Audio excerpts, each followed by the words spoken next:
Hello बच्चों, calculus वाला में आपका एक बार फिर से स्वागत है। और बच्चों, आज हम क्लास 12 का विलियन चैप्टर्स पर वीडियो बना रहे हैं। इसके पहले हमने इस पे दो वीडियो बना रखी है और इसके पहले सॉलिड स्टेट्स का भी कंप्लीट चैप्टर्स का वीडियो हमने बना रखा है। आप देखिए इसको और उसको बार बार देखिए, जिससे आपका कंसेप्ट काफी क्लियर होते चला जाएगा।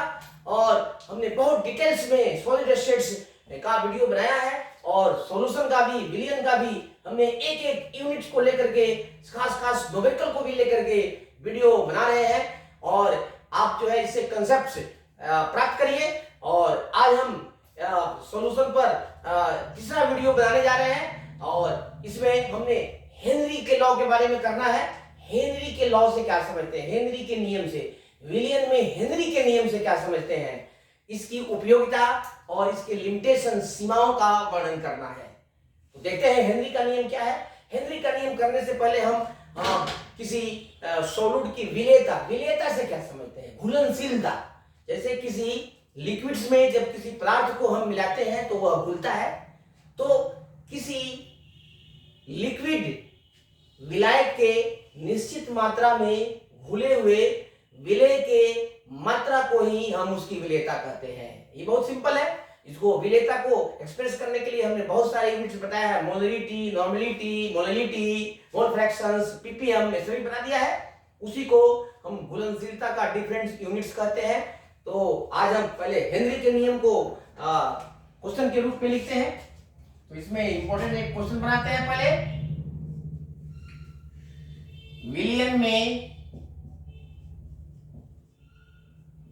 विलियन में हेनरी के नियम, हेनरी के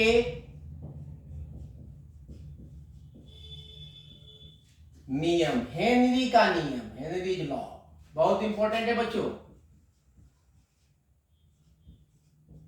हेनरीज लॉ से क्या समझते हैं, क्या समझते हैं?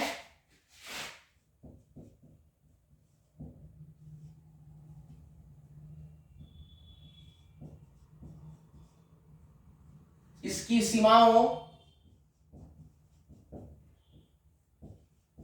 का वर्णन करें। तो आंसर इसका लिखते हैं नोट्स के रूप में बच्चों, बहुत सिंपल है। हेनरी ने गैसों की लिक्विड में विलेयता को बार बार देखा कि जब हम गैसों को किसी लिक्विड में घुलाते हैं, विलय कराते हैं, और तो उनका जो विलेयता, उनकी विलेयता, उनके उस लिक्विड में उनकी घुलनशीलता टेम्परेचर के अनुसार बदलती रहती है। ज्यादा टेम्परेचर पर अगर हम किसी गैस को किसी लिक्विड में विलय कराते हैं तो उसकी विलेयता कम होती है, कम टेम्परेचर पर अधिक होती है। प्रेशर अधिक करते हैं तो गैस की अधिक मात्रा उसमें डिजोल्व हो जाती है, और प्रेशर कम करते हैं तो गैसों की विलेयता कम होती है। तो इससे संबंधित हेनरी ने जो नियम दिया उसे ही हम हेनरी का नियम कहते हैं। तो सबसे पहले विलेयता को हम परिभाषित करते हैं।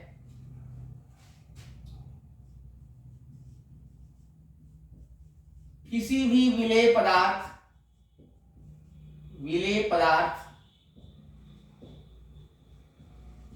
की किसी द्रव विलायक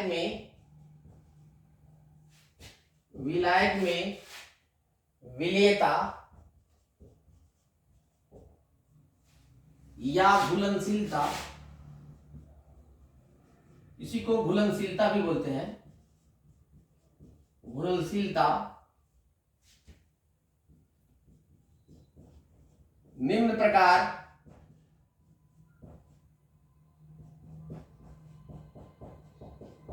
परिभाषित की जाती है। यह स्टार देके लिखते हैं विलेयता,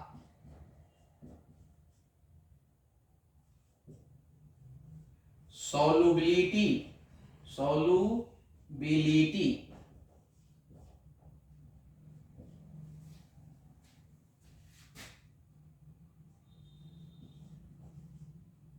किसी निश्चित तापक्रम पर, किसी निश्चित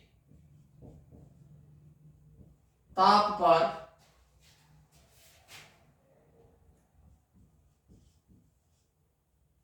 किसी द्रव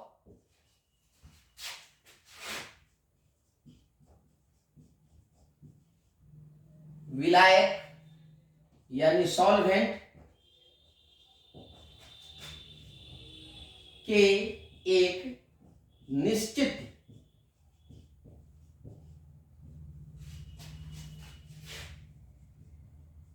मात्रा या आयतन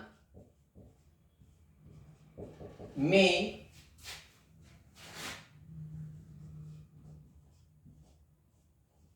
घुले हुए विलेय पदार्थ की मात्रा को ही विलेयता कहते हैं, विलेयता कहते हैं। तो विलेयता हो गया। अब हम गैसों की द्रव में विलेयता से संबंधित हेनरी का नियम एक्सप्रेस करने जा रहे हैं। तो पैराग्राफ चेंज करके लिखेंगे हम।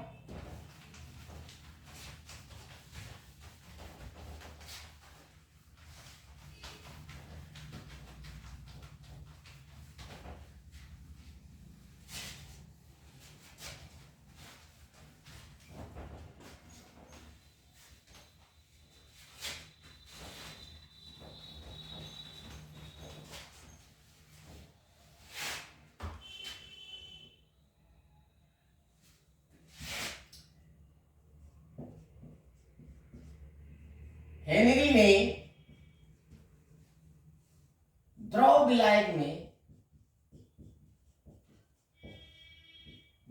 विलायक यानी सॉल्वेंट में गैसों की विलेयता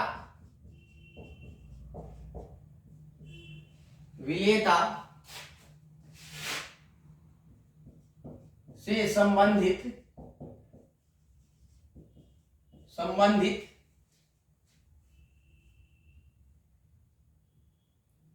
एक नियम अपने अनेक प्रयोगों के आधार पर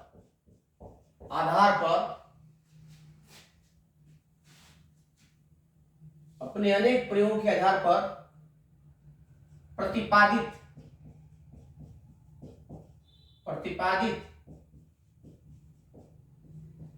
किया है।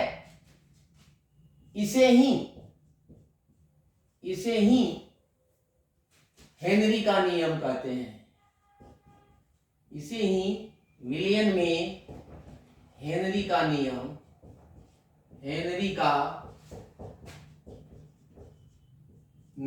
कहते हैं। इसे ही हेनरी का नियम कहते हैं, जो इस प्रकार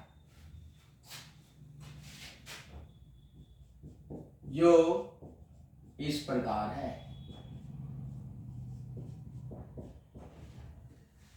स्टार देके लिखते हैं हेनरी का नियम।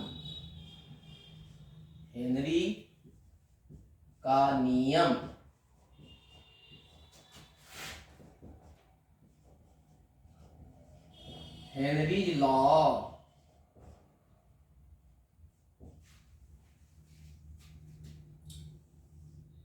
बच्चों बहुत आसान है हेनरी का नियम।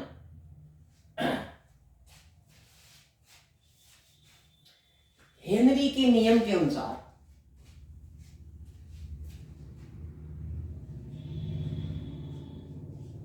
हेनरी के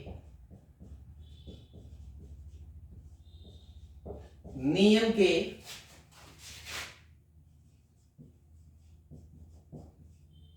अनुसार किसी द्रव विलायक में किसी द्रव विलायक में घुले हुए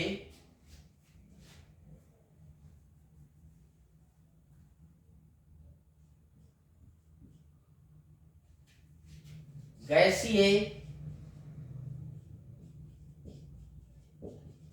विलेय का आंशिक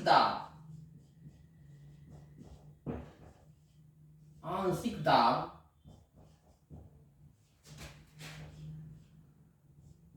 P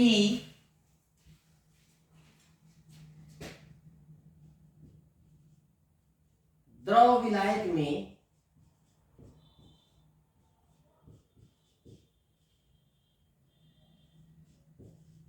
मिश्रित गैस के मोल प्रभाज मोल अंश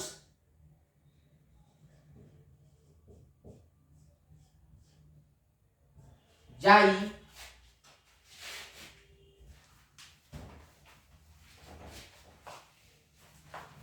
का समानुपाती होता है। हेनरी के नियम के अनुसार किसी द्रव विलायक में घुले हुए गैसीय विलेय का आंशिक दाब P द्रव विलायक में मिश्रित गैस के मोल अंश जाई का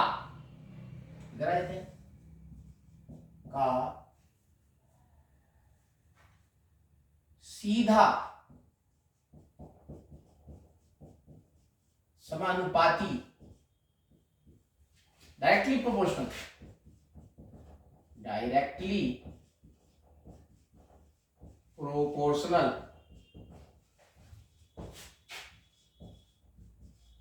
होता है, डायरेक्टली प्रोपोर्शनल होता है। इसे ही हेनरी का नियम कहते हैं। इसे ही हेनरी का नियम कहते हैं।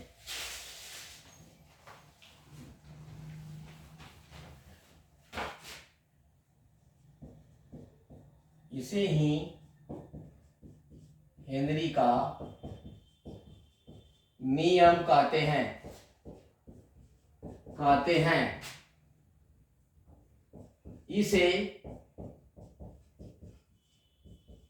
निम्न प्रकार व्यक्त करते हैं।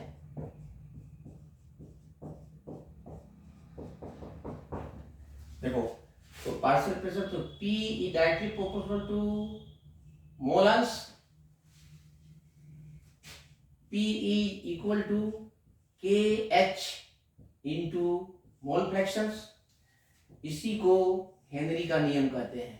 इसी को हेनरी के नियम का गणितीय फॉर्म कहते हैं। यहां नीचे लिखते हैं, जगह नहीं है, जगह बना लेते हैं।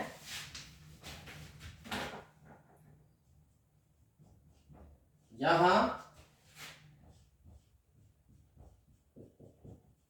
गैस का आंशिक दाब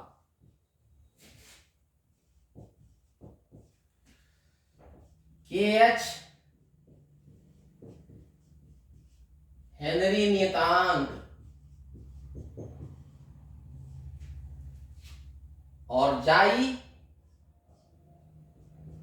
मोल अंश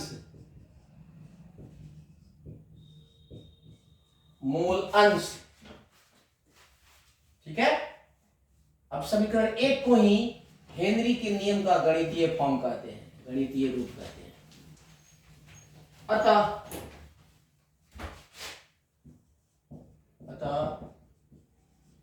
समीकरण 1 को ही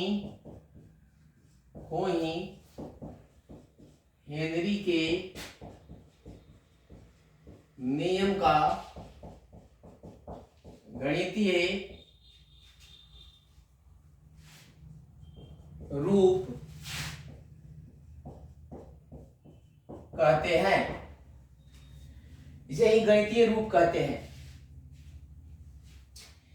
KH का मान, KH का जो मान होता है वह विलेय, विलायक दोनों की प्रकृति पर निर्भर करता है। हेनरी के नियम का गणितीय रूप है।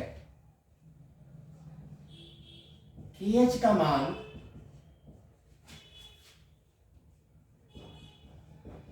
विलेय तथा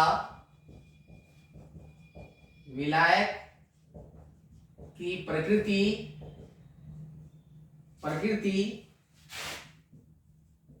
एवं ताप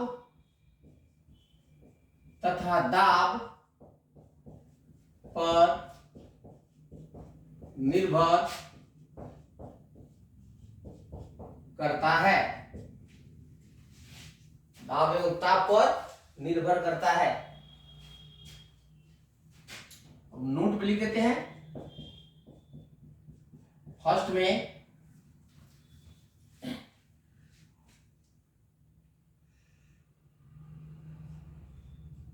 KH का मान बढ़ने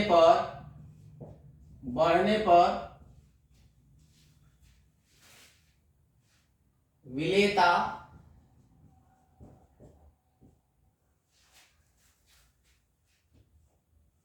जाई और S का मान कम होता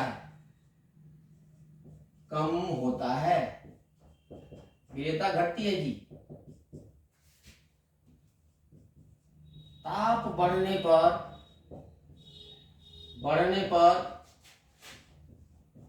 KH का मान बढ़ता है तथा गैस की द्रव में विलेयता घटती है। विलेयता कम होती है। दाब बढ़ने पर, तीसरा है दाब, प्रेशर बढ़ने पर गैस की विलेयता बढ़ती है। ताप बढ़ने पर विलेयता घटती है और दाब बढ़ने पर विलेयता बढ़ती है। तभी तो कोल्ड ड्रिंक में अधिक दाब पर CO2 गैस उसमें डिसॉल्व होती है, घुली हुई रहती है। ढक्कन खोलते हैं तो प्रेशर कम करते हैं तो उसमें से निकल जाती है, गैस निकल जाती है कोल्ड ड्रिंक से और बिल्कुल शरबत जैसा हो जाता है। इसलिए देख लीजिए, ये आपके प्रैक्टिकली है। जैसे कोल्ड ड्रिंक पीते हैं, ढक्कन को पूरा प्रेशर के साथ बंद रहता है तो उसमें गैस घुली रहती है। आप कैसे करते हैं, जाते हैं तो गैस अगर निकल जाता है तो बोलते हैं कि कोल्ड ड्रिंक बेकार है, ये तो शरबत हो गया है। तो गैसों की घुलनशीलता द्रव में प्रेशर बढ़ता है तो बढ़ती है, प्रेशर कम होता है तो कम होती है। लेकिन टेम्परेचर बढ़ता है तो कम होती है, उल्टा होता है। टेम्परेचर और प्रेशर का प्रभाव उल्टा है गैस की विलेयता पर। अब इसके बाद देखते हैं कि हेनरी के नियम की सीमाएं क्या क्या है, कहाँ ये लागू नहीं होता है।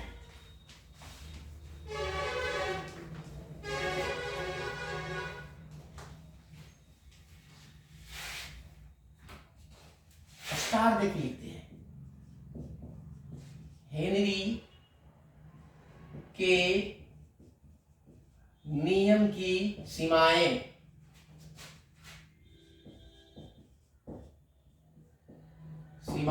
लिमिटेशंस कहाँ ये कब लागू नहीं होता है, ये कब लागू नहीं होता है।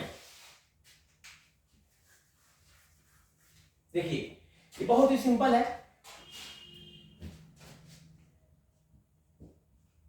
निम्नलिखित स्थितियों में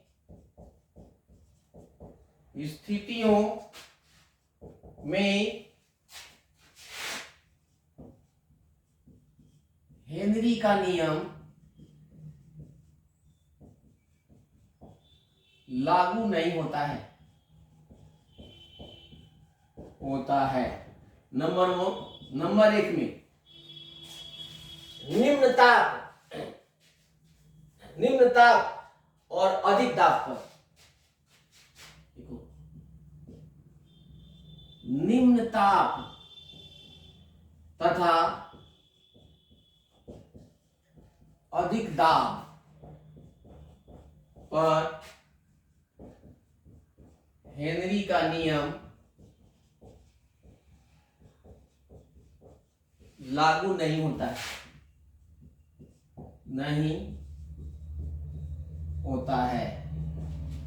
नंबर 2, अत्यंत तनु विलयन के लिए भी हेनरी का नियम लागू नहीं होता है। देखो, द्रव में अत्यंत अत्यंत घुलनशील गैस के लिए भी, गैस के लिए भी हेनरी का नियम, हेनरी का नियम लागू नहीं होता है। थर्ड में देखिए,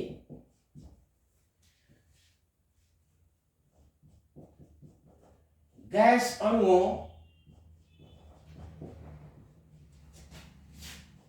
या द्रव अणुओं के संयोजन एवं वियोजन में भी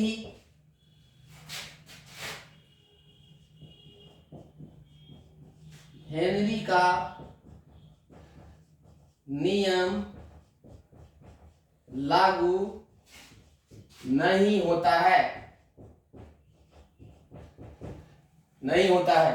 तो इन सभी केसेस में ये लागू, वहां पर भी ये लागू नहीं होता है जब गैस जो है वो द्रव से प्रतिक्रिया करती है। एक और लिमिटेशंस है, दिखा देते हैं, और एक न्यूमेरिकल क्वेश्चंस करते हैं बच्चों।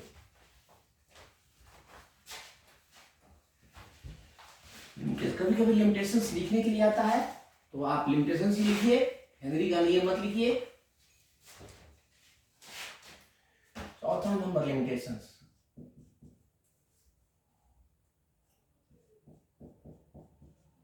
गैस एवं द्रव के बीच प्रतिक्रिया होने पर भी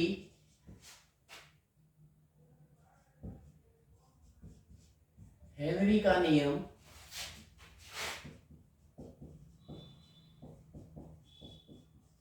लागू नहीं होता है। अब एक एग्जांपल देखते हैं इस पर। एग्जांपल नंबर 1, ठीक है, बहुत सिंपल है।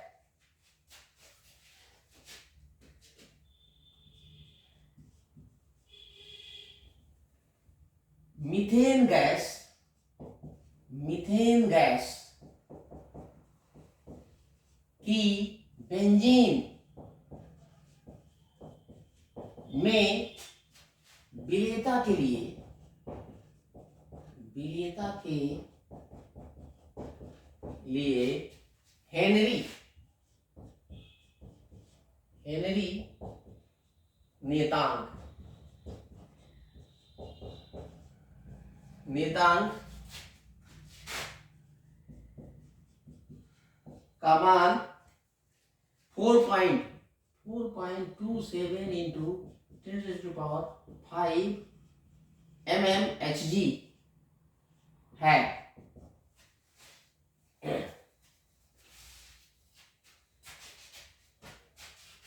Hg परम ताप 298 केल्विन पर है। अतः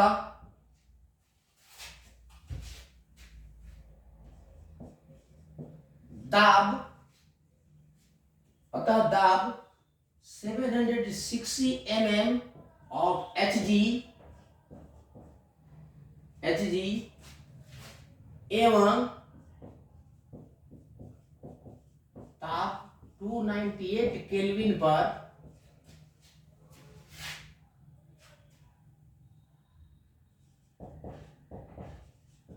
बेंजीन में मीथेन की विलेयता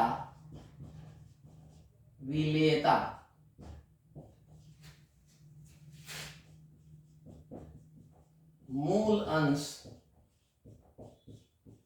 में ज्ञात करें।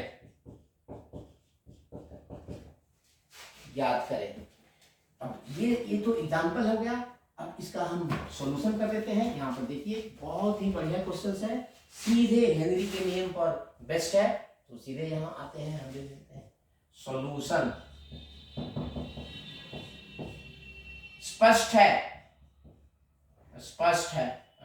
है कि क्या दिया हुआ है, KH लिख लो, क्यों दिया हुआ है KH equal to 4.27 into 10⁵ mm of Hg। P दिया हुआ है, P equal to 760 mm of Hg। तो आपको निकालना है mole fractions of methane gas. उसको हटा दो,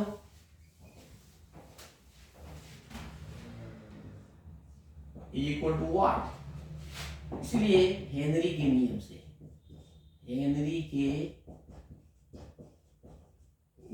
से P is equal to KH into mole fraction. इसलिए mole fraction is equal to P by KH। डाल देते हैं यहाँ पर 760 बाई 4.27 इंटू 10⁵। अब ये दोनों कट जाएगा, तो ये काटोगे तो आएगा 1.78 इंटू 10⁵ mm। या ये सिर्फ यही है आंसर आपका, मोल फ्रैक्शन है तो इतना आ जाएगा आपका। ठीक है बच्चों, तो हेनरी के नियम का डायरेक्ट यूज है। तो इस तरह से हमने ये सॉल्यूशन पर एक थर्ड वीडियो हमने बना दिया। तो बच्चों आज के लिए बस इतना ही, फिर मिलते हैं अगले वीडियो में राउल्ट्स नियम के साथ। राउल्ट नियम इज वेरी वेरी इंपॉर्टेंट नियम इन सॉल्यूशंस। तो नेक्स्ट वीडियो में हम राउल्ट्स नियम के साथ मिलते हैं। तब तक के लिए गुड नाइट।